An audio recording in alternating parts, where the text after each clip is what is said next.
earthmanbrick, back for a quickie. We're going to use some offcuts of MDF board, which we got from the eBay Troll Trader, which is what the TT in TTcombat stands for. You can get a whole box of MDF offcuts for dirt cheap. The main thing that you're paying for with it is the postage and packaging, because you get so much of it.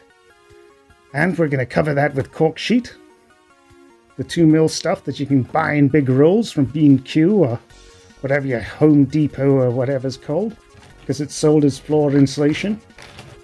And then we're going to use these plastic sprue frames that we've got here. I've just trimmed them up to act as little fencing. Now you can see there it's still got the writing on it, but we'll cover that up with textured paint, make it look rusty.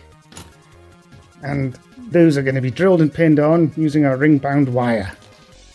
And for the car park itself, we're going to use these cars that we've bought in previously before from Poundland. 3 for £1. Absolute bargain. Spray with gloss spray paint, because this type of plastic just normally repels the paint.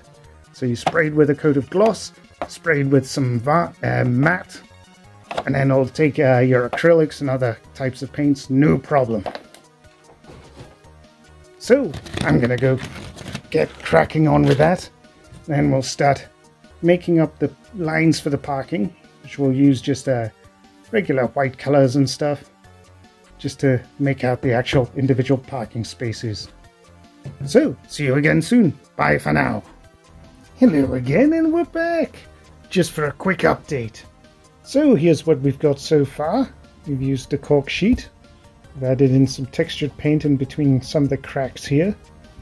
We've used the sprue frames that are on relatively secure.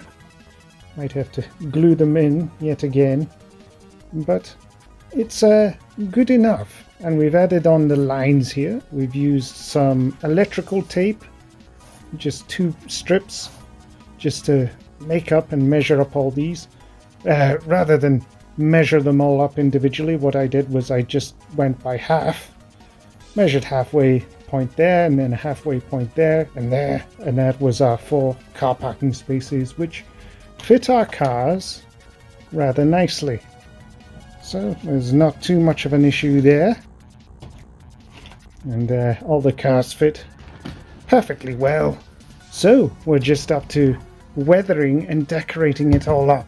So how are we going to go about that? Well, we could use some of these pastels and just shave them off to make some pigment and glue that into a few spots, just into the deepest recesses there.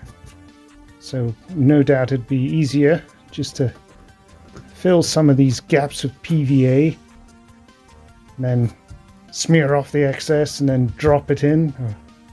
I'll figure it out. But we've also got some flocks here. Now this is just literal tea from tea bags, nicely ground, and you can PVA and glue that into some of the deepest recesses.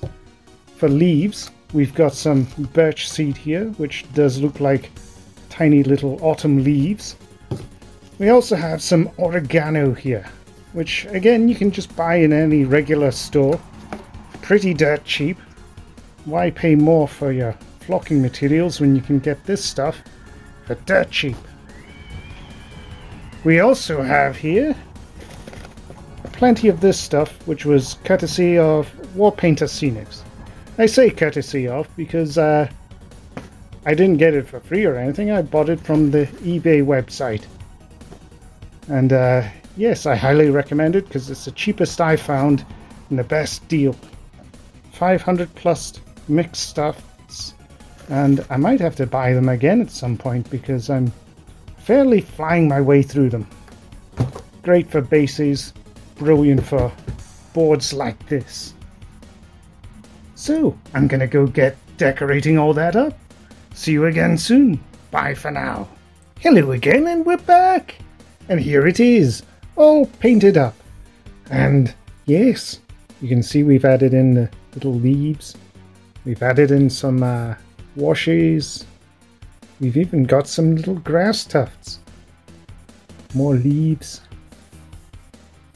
We've used the pigment powder, which we made from pastels. You just scrape them into an old bottle cap, and then take your brush and then just seep it in and then rub it down so it creates a nice little marked effect. And we've also added this sign, and this is just a plastic straw. You can see it's got a nice hole there. And this P we got from our PPE catalog. It's got lots of signage and useful bits and bobs in there, which we've just glued onto some card. Added a couple of brackets to make it a good bit more secure. And now I've just drilled and pinned a bit of wire so it can just slot on there, no problem. And there we go. So let's